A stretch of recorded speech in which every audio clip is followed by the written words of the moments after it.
All right, welcome back here to The Hill on NewsNation on this Friday evening. It has been a long week. And I guess you could say an interesting one for Elon Musk. First, he showed up on a couple of the big business networks saying that he's scaling back, or plans to at least, on political funding, and then he'll be headed back to work with Tesla, at least running as the CEO for the next handful of years or so.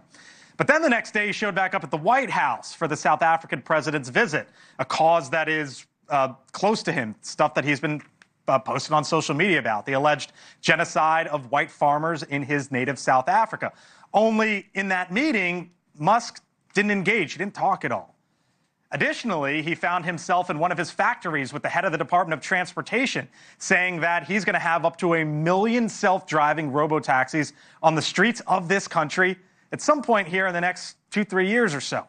So for a week in Washington that spotlighted the quote-unquote big, beautiful bill and President Trump and tariffs and Harvard and Apple and you name it, what about Musk, a man who just a month ago Democrats were saying was the quote-unquote co-president of this country? What about his future now? Full panel with me here on The Hill. Niall Stanage, White House columnist for The Hill. Taryn Rosenkranz is a Democratic strategist. Chris Stirewalt, of course, host of The Hill Sunday, senior fellow at the American Enterprise Institute. And Denise Gitsham, NewsNation political contributor. Hello to you all. Happy Friday. Happy Friday. Thanks for being with us. Yeah. So I made the point earlier this week that I thought Elon Musk was trying to signal to the business world, I'm back. He showed up on Bloomberg. He showed up on CNBC in a matter of like a few hours or so. And then I woke up this morning, there was a conversation that I saw between Joe Rogan and Aaron Rodgers. I want to play that real quick. There was a study that was done recently that showed that 96% of all the stories that mainstream media prints about Elon are negative. 96%. Meanwhile, the guy saved those people trapped up in space. And he does when there's natural disasters with Starlink. So I'm wondering, as he sort of signals this shift back to business, he's the greatest innovator of our era, whether you love him or hate him. He got political, whether you loved it or hate it. Will he be viewed in that innovator role, or is the politics just never going to go away? Because your side of the aisle was none too thrilled with him. I mean, you were calling him basically the co-president just a few months ago. I think Doge was a big stain on him. That did not go well. And I think, you know, sort of spending all those millions of dollars and not winning in Wisconsin, both of those things were big stains. I think Doge really rubbed people the wrong way, and it was a stain that did not successfully go the way that people planned and the way people wanted it to. And I think it just wasn't a good look for him. I don't think he's going to be able to get politics out of his system. I mean, he spent $290 million. You've got to pay off some money. It's Uncle Elon. He doesn't He got bit by the same bug all of us got bit with. That political bug. No. Oh, come on now. You're sitting here on Memorial Day weekend. Spent $290 million so far. But do you see where I'm going with this now? Because he is signaling his move back into the business world. But I wonder, you know, and if you look at him, Tesla, Starlink, SpaceX, AI, you name it, and he's trying. It should get recognized, should it not? Or is it just going to get lost in the last 6 months? I think it gets lost in the last 6 months. Look, Elon Musk got what he paid for. He bought influence at the heart of government by spending almost $300 million in Donald Trump's election. He then got into the center of government in the shape of Doge, and he used some of those cuts to ease the regulatory pressure on exactly the companies you're talking about. So the idea that there's this clean and crisp dichotomy between his business interests and his political interests, I just don't buy that at all. Yeah, this was a business move. I am sure that Musk was radicalized by his experiences with the Biden administration and with California and the regulations. They wouldn't even say the word Tesla.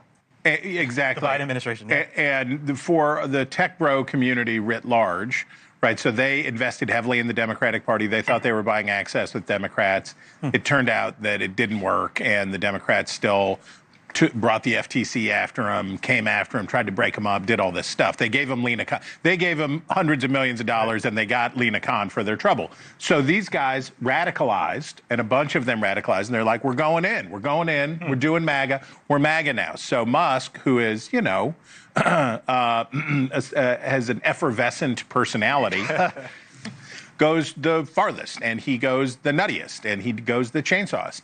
But it was at its core a business proposition, which is I can buy my way into this movement, and I can become at the center of the movement. And I think Taryn makes a great point. The Wisconsin election was the test of his premise, which is, remember, he would say to Joni Ernst, he'd say to anybody, do everything I tell you, or I'm coming for you in a primary and I will destroy you. So he goes up to Wisconsin, tries to do it all, and he gets shut down. Now, he'll probably convince people that this has been a net win for him because of the huge advantages that he'll have from contracting and regulation and all of the other things. But, you know, I don't think he leaves a happy man. So speaking of power, there was a story that it broke like at this hour or just moments before it yesterday that I think sort of got lost under the headlines a little bit, Chris, which was the Supreme Court ruled basically who a president can and cannot fire. And the cannot involved the head of the chair of the Federal Reserve, Jay Powell. And now I'm sitting back, Chris, and I'm going to myself, you know what? Whoever the Fed chair is, they're unelected, they can't be fired, and they control the money supply. Right.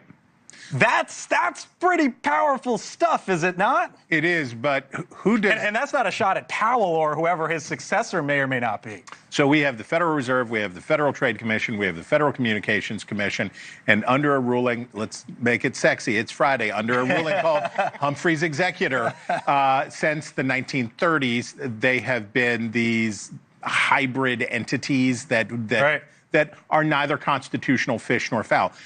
They aren't constitutional. These are extra constitutional agencies and entities that have both legislative power and executive power. And Donald Trump says they're mine. I can weaponize the FCC against my enemies. I can weaponize the FTC against I can do anything that I want to do because they're the same as me.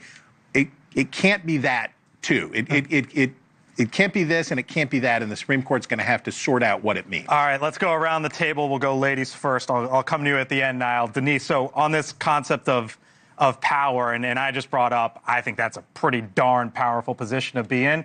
Who do you got as the biggest power players right now? In what biggest power players in Washington? Yeah, well, I've got HHS Secretary Robert F. Kennedy. Look, this guy went from Democrat to independent. It doesn't even matter what party he's in. He doesn't care what anyone thinks. And he has been given carte blanche by President Trump to do whatever with our health system. First Lady Melania Trump, because listen, you may be the head, President Trump, but the neck controls you, and the woman's always the neck.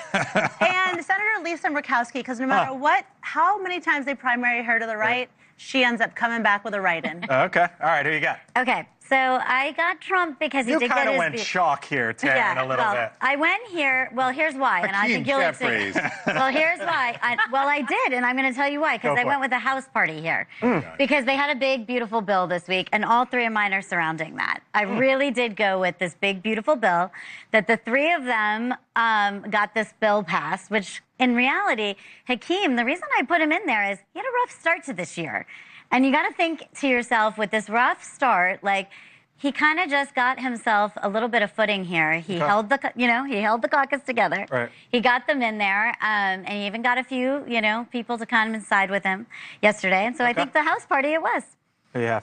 So President Trump, exercise of raw power, has the party in his grip, has the nation in his grip, has Democrats reacting to him. John Roberts, Chief Justice, because so much of what Trump does will ultimately be decided at the Supreme Court, and John Roberts, obviously the central figure there. And AOC, who I think is fresh and exciting in a party that is struggling with staleness and dullness. She is very young. She's someone who has that social media cachet. I think she's the most powerful Democrat right now. All right. Interesting. Thank y'all. Appreciate it for hanging with us here on a Friday night. Still to come.